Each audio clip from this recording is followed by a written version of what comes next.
Volume 1 प्रतिलेखन संख्या 4041। अध्यक्ष महोदय, मैं कहना चाहता हूं कि हर आदमी को यह एक अधिकार है कि जिसको वह चाहे डाक द्वारा मत भेज सके। ऐसा तो नहीं है कि सभी मत किसी एक अधिकारी के सामने ही इकट्ठा करके भेजे जाते हैं। जहां तक इस बिल का संबंध है वह ठीक है, वह प्रारंभ में ही आना चाहिए था और मैं इसका समर्थन करता हूं। मैं इस सदन के माननीय सदस्यों से भी निवेदन करता हूं कि इस बिल को पास कर दिया जाए। खेती में उन्नति न होने का कारण क्या है? उसका एक कारण यह है कि खेती से संबंधित जितने विभाग हैं उनमें आपस में समन्वय नहीं है। खेती के लिए अच्छी खाद की आवश्यकता है, पानी की आवश्यकता है, औजारों की आवश्यकता है और धन की आवश्यकता है। इन सारी चीज़ों के लिए अलग अलग विभाग हैं। मालूम ऐसा पड़ता है कि उनका आपस में कोई संबंध नहीं है। वे आपस में मिलकर कोई योजना नहीं बनाते जिससे खेती की आवश्यकताएं पूरी होती। इसलिए जब तक उनमें आपस में तालमेल नहीं होगा तब तक खेती की उन्नति नहीं हो सकती है। दूसरा कारण यह है कि योजना को बिल्कुल कमी है। इसके अलावा कृषि कॉलेजों से निकले हुए जो स्नातक होते हैं, जो खेती की बातों को जानते हैं, उनमें से एक भी आदमी खेती करने के लिए तैयार नहीं है। सभी प्रोफेसर बनने के लिए तैयार हैं, खेती के लिए कोई भी तैयार नहीं है। एक बात मैं माननीय मंत्री जी से विशेष रूप से कहना चाहता हूँ। अधिक उपज न होने का एक कारण यह है कि जो खेत में काम करते हैं वे उसके मालिक नहीं हैं। खेत किसी और का है और काम कोई और कर रहा है।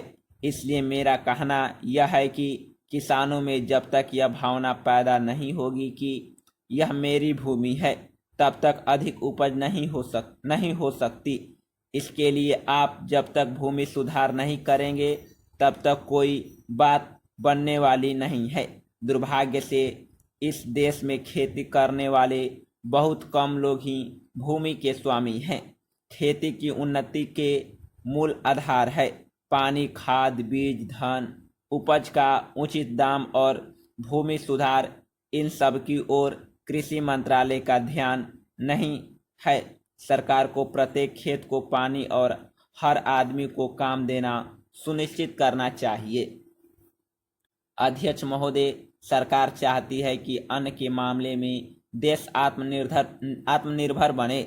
तो मेरा सुझाव है कि जिन जगहों पर काफ़ी संख्या में ट्रैक्टर से काम लिया जा रहा है, आपको कोई कारखाना खोलना चाहिए और सस्ती कीमत पर उनकी मरम्मत की व्यवस्था करनी चाहिए।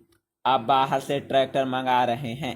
मैं समझता हूं कि यह सारा रुपया व्यर्थ व्यय किया जा रहा है।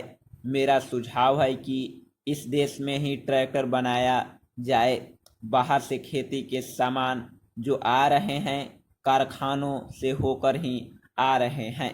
इनको जहां भेजना हो वहां सीधे भेजा जा सकता है, किंतु हो यह रहा है कि पंजाब सरकार द्वारा इनको सारे देश में वितरित किया जाता है।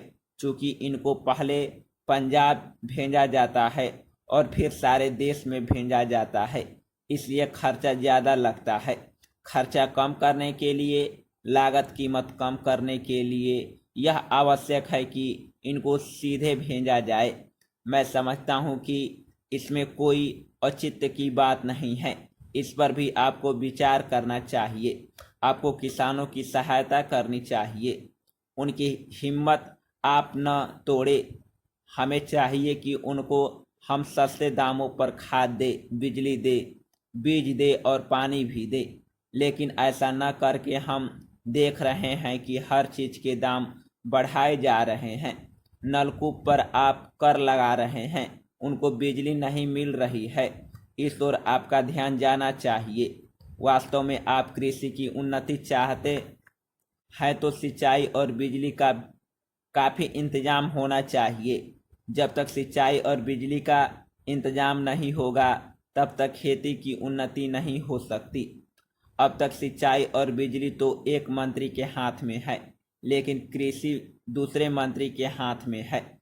ऐसा नहीं होना चाहिए। सिंचाई, बिजली और कृषि अगर किसी एक मंत्री के हाथ में हो तो खेती की उन्नति का काम सरलता से हो सकता है। मेरा निवेदन है कि इस ओर भी आपका ध्यान जाना चाहिए। समाजवादी समाज की रचना की बात बहुत की जा रही है।